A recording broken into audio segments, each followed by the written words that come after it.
কি আবার এমন হলো? সোমনাথ এই কথা বলল, মন্দিরার কি পুরনো প্রেম আবার জেগে উঠলো? তাই জন্য কি মেয়েকে কাছে রাখতে চাইছে না?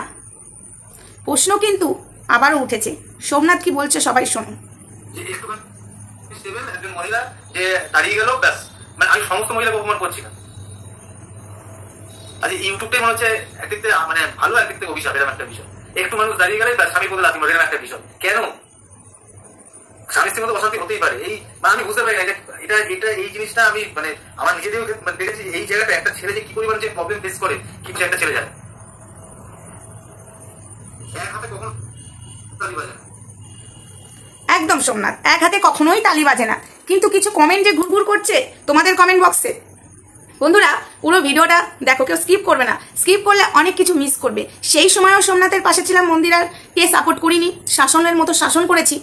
সেই সময় সোমনাথকে একটা ব্লেম দেওয়া হয়েছিল যে মন্দিরাকে মারতে মারতে রাস্তায় নিয়ে নাইটি ছিঁড়ে দেওয়া হয়েছিল। ভাগ্যিস আমার সেই সময় এক ইউটিউবার সোমনাথের ওখানে থাকে, এতদিনে জেনে গেছো সেই ভাইটার নাম। ভাগ্যিস সে আমাকে ভিডিও কল করেছিল, ভাগ্যিস তার কাকিমার সাথে আমার অনেক কথা হয়েছিল, না হলে তো সোমনাথকে পুরো ফাঁসানোই চলছিল। তো যাই হোক, কে করেছিল? এই ঘোড়ামুখী। আর এই ঘোড়ামুখীর এগেনস্টেই আজ সোমনাথ মুখ খুললো। কেন খুললো? তাকে থাপ্পড় মারবে বলেছিল, আরও বাজে কথা বলেছিল, তার মেয়েকে নিয়ে একটা প্যাঙ্ক ভিডিও করেছে। আমরাও করেছি।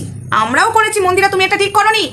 কিন্তু ঘোড়ামুখী যে নটাঙ্গিটা করেছিল, তার ফোন নাম্বার থাকা সত্ত্বেও নটাঙ্গি করে ভিডিও করাতে সোমনাথ একদম মুখের ওপরে উত্তরটা হেভি দিয়েছে। তুমি ঠিক বলেছো। দেখো, যে ভদ্রবাড়ির মেয়ে স্বামী স্ত্রীর সাথে অশান্তি হলেও লোকের বাড়ি কাজ করে খাবে, লোকের দোকানে কাজ করে খাবে, যদি পড়াশোনা জানে চাকরি খুঁজে নেবে, কিন্তু এরকম করবে না। দুটো ইউটিউব থেকে কামিয়ে নিয়ে, সবাই নয় কিন্তু, যতই হোক না কেন সবাই নয়। সোমনাথ একদম রাইট কথা বলেছো। মন্দিরার ক্ষেত্রেও আমরা দেখেছি, যেই দুটো নিজে ইনকাম করতে শুরু করে দিল, সেই স্বামী স্ত্রীর মধ্যে অশান্তি হলেই সেই রূপ দেখিয়ে দিল, ফ্ল্যাট ভাড়া নিয়ে নেবো, এই নিয়ে নেবো। আরে পিড়িতে মজিয়া মন কি বা হারি কি বা ডোম। তবে কমেন্ট বক্সের কথাটা আমার খুব ইচ্ছা করছিল কমেন্টটা তুলে দিতে, দেখি পারি কিনা। যদি ভিডিওটা এডিট করি অবশ্যই কমেন্টটা তুলে দেবো, কারণ আমি ভিডিও এডিট করি না, বিশেষ করে কিছু যদি অ্যাড না করি, তাড়াহুড়োর মধ্যে ভিডিও এডিট আমি করি না। তো যেটা বলতে বলতে আমি সরে যাচ্ছিলাম যে মন্দিরা আবার কি পুরনো প্রেম জেগে উঠেছে, তাই কি মেয়েকে হোস্টেলে পাঠাবার? যেহেতু সোমনাথ আর মন্দিরা যে লাইভটা করেছে সোমনাথের চ্যানেল থেকে, মন্দিরা বলছে না একা দ্বারাই হবে না, কিন্তু মন্দিরার ভিডিওতে কি বলেছে, এটা প্র্যাঙ্ক করেছি। কিন্তু তোমাদের এই লাইভটাতে তো যাই হোক, অনেকের ধারণা যে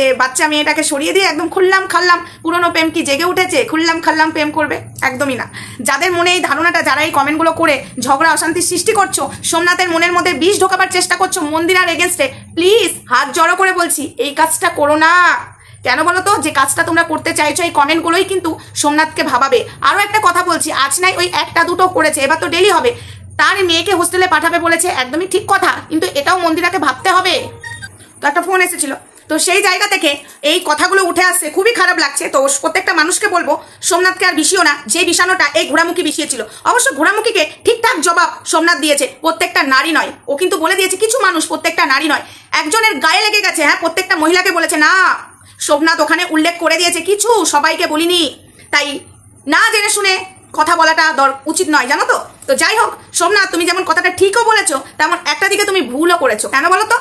এইভাবে জবাব না দিয়ে যে কেসটা ওপেন, মানে সরি, যে কেসটা করেছিলে না, তাকে একদম ঘোরাতে হতো। তুমি কেসটা তুলে দিয়ে খুব ভুল করেছো। আর লাল ঝোল, খাসির লাল ঝোল খেয়েও এ হলো যে পাতে খায় সে পাতেই ছ্যাত করে। নিজের শ্বশুর শাশুড়ির সাথে কি করেছে তুমি কালকে দরকার হলে আমার ভিডিওটা দেখো। শাশুড়ি কান্না করছে আমাদের কাছে, জানো তো। ও ঠাকুরনগরের বৌমা আর আমি ঠাকুরনগরের ওখানকার মেয়ে, ঠিক আছে। ওর পাশের গলি আর তার পাশের গলি আমার বাড়ি, এবং ওখানকার মানুষের সাথে আমার পরিচয়। ওর শাশুড়ি শ্বশুরকে আমি চিনি, ঠিক আছে। ও যা যা করেছে না, হ্যাঁ, এতদিন হয়তো আমরা ভেতরের খবর জানতাম না, পাড়াতে যেমন মানুষ সেরকম।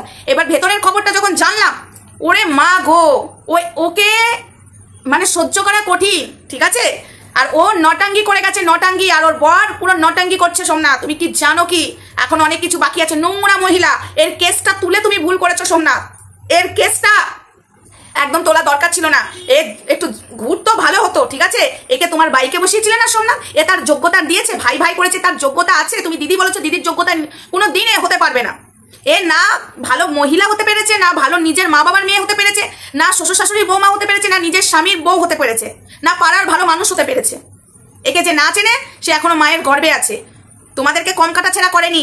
আজকে ওর চোখের জল, সত্যি আমাদের কষ্ট হয়েছে। কিন্তু ওর ভিডিওটা যখন দেখছিলাম, মন্দিরের ভিডিওটা দেখার পরে গিয়ে আমি ওর ভিডিওটা দেখলাম, দেখছি ওই জয়ের জন্য যে কথাগুলো বলছে, আর এই জয়কে নোংরা কথা বলতে এই ঘোড়ামুখী ছাড়েনি। এই জয়কে নোংরা কথা বলতে এই ঘোড়ামুখী লিবিষ্টি বা স্বাস্থ্য বলে জয়কে কি বাজে ভাষা বলেছিল এই ঘোড়ামুখী, সেটা আমরা সবাই জানি। এখন আবার ঘোড়ামুখী জয়ের জন্য কষ্ট পাচ্ছে। এই জয়কে সত্যি বলছি, সেই সময় যে নোংরা কথাগুলো বলেছিলিস, প্রতিবাদ করেছিলাম, এখন মনে হচ্ছে সামনে পেলে তোকে ঠাসিয়ে 4টা চড় মারি, বিশ্বাস কর ঘোড়ামুখী। তো যাই হোক, দেখো তোমাদেরকে আমি একটা কথা লাস্ট বার বলবো, এসব কমেন্ট করবে না, কারণ সোমনাথ মন্দিরা সংসার করছে আর মন্দিরা ঘুরেও তাকাবে না, কারণ মন্দিরা বুঝে গেছে, এর স্বাদ বুঝে গেছে, স্বামী ছাড়া কেউ নেই, ঠিক আছে? সবাই টাকা আর শরীর ভোগ করতে ব্যস্ত। যেসব পুরুষরা বিবাহিত মহিলাকে এরকম করে, তার টাকা আর তার শরীর, আশা করি মন্দিরা সেটা ভালো করে বুঝে গেছে, তাই মন্দিরা ঘুরেও তাকাবে না। পিড়িতে মজিয়া মন কি বাহারি কি বারণ, তখন বোঝে নাই, এখন হাড়ে হাড়ে বুঝে গেছে। আর সোমনাথ মন্দিরাকে যেভাবে ভালোবাসি অবশ্যই সেভাবেই ভালোবাসবো, কিন্তু ভুলটার বেলায় অবশ্যই বলবো, ঠিকটার বেলাতেও অবশ্যই বলবো। চলো টাটা, ভিডিওটা এটুকুই থাক, সবাই ভালো থেকো, সুস্থ থেকো, গুড নাইট।